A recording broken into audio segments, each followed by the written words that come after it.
All right, what's happening, everyone? Time for another whiskey review. We got a Highland Scotch, a Balblair. We've never reviewed a Balblair. It's our first Balblair. Don't think we own very many Balblairs, so this is the 1990 vintage, bottled in 2015. This is the second release, so a 25-year-old Balblair, bottled at 46%. This is the first whiskey that we got as a YouTube recommendation from watching other YouTube reviewers. So this totally came from that. I don't think we would have gotten this if it wasn't for that. 25-year-old whiskey, got it for around $160. So yeah, I was curious to see what it was. And here we go. Here's our review on it. On the nose. Oh, I believe this whiskey has been most of its life. It was aged in bourbon casks, and then the last couple years in an Oloroso sherry cask. And it really shows it's done well. And I normally don't like it when they finish whiskey. I don't like finished whiskeys normally. Personal thing. I tend to leave it in that Oloroso sherry for 25 years and let it do its thing. And if it's a good cask, it's going to be a good whiskey most of the time. This is done well. This is done really well because you get a lot of fruits, a lot of citrus fruits, delicious milk chocolate, vanilla, and it's done really well because then you can tell it hasn't necessarily been in a hardcore first fill sherry cask for 25 years because it's very fruity. You get strawberry and raspberry jam, and combining that with the citrus, mainly orange when it comes to the citrus fruits, the vanilla, and the sweet, very sweet milk chocolate. I think it's done really well.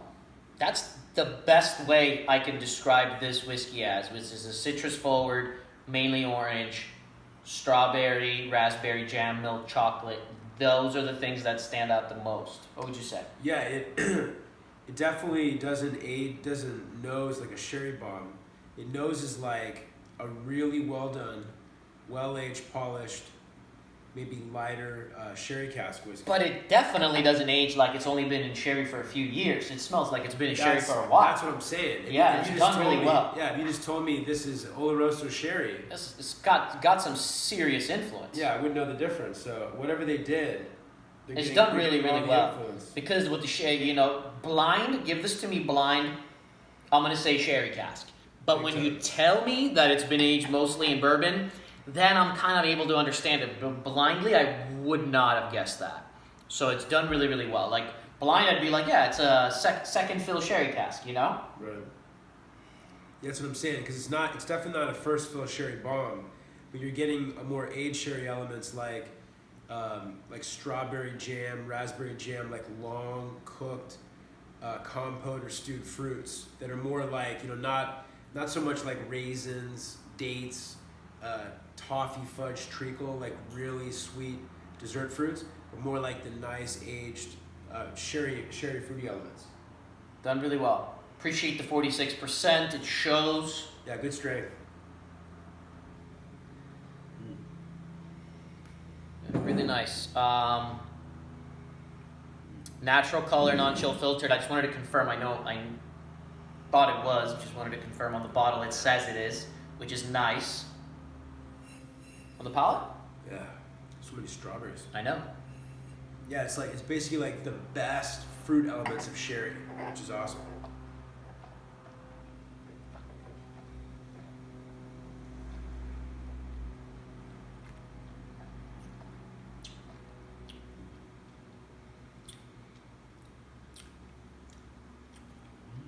Perfect drinking strength.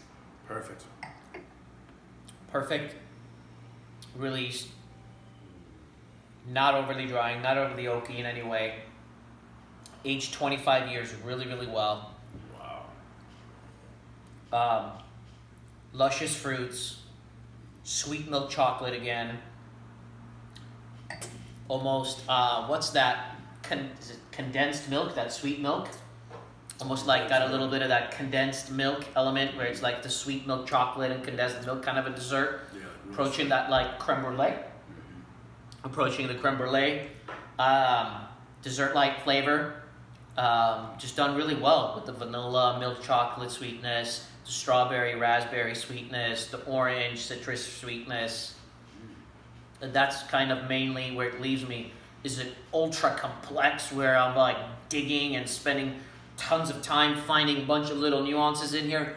No, but it's doing what it's doing really well. It's very enjoyable. It's priced at, I don't know if you can find this particular one anymore. You can hunt it down at some shops for $150, $160, even if it goes to like $170. 25 years old, 46%, bottled the right way, natural coloring.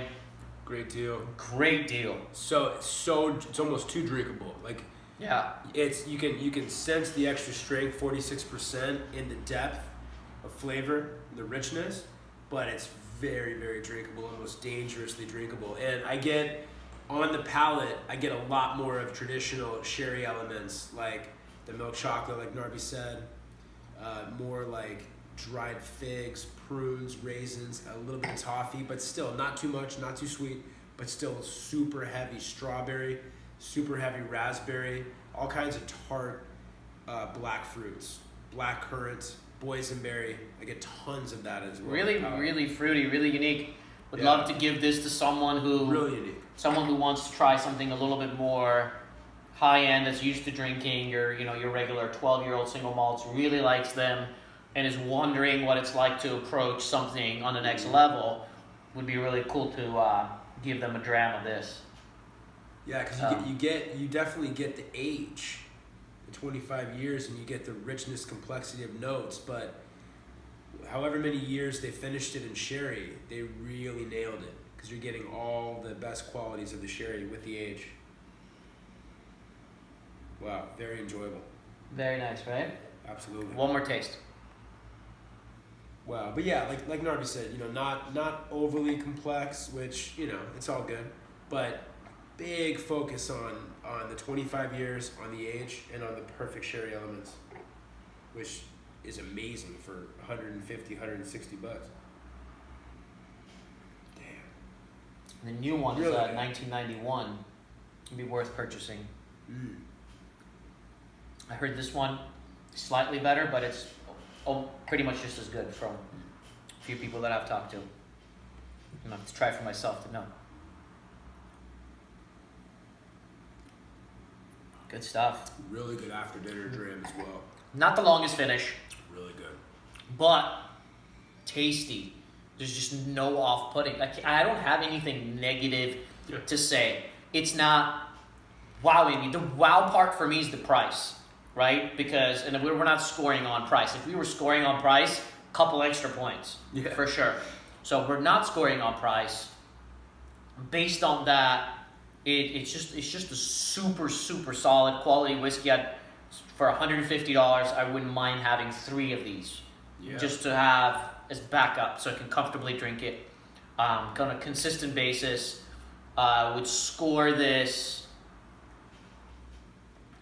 I don't know. I'm in the 88 to 89 range. Is that good? Yeah, with this whiskey, I'm gonna score it an 88, approaching 89, either one, but 88. Yeah, and I give it an 87. That's Yeah. a strong 87. Yeah, it's an excellent, excellent whiskey. Excellent vibe. Yeah. All right, you guys. Comment below. I know a lot of you watching have tried this whiskey. I know there's a lot of YouTube people out there that really, really, really like this whiskey as well. And yeah, And we do if too. you try the new one, you said the 91. The right? 91, yeah. Share it with us, and hopefully we'll review that as well soon. Yeah, absolutely. Compare them. Absolutely. All right, you guys. We'll see you soon for many more reviews. Cheers. Thanks, guys.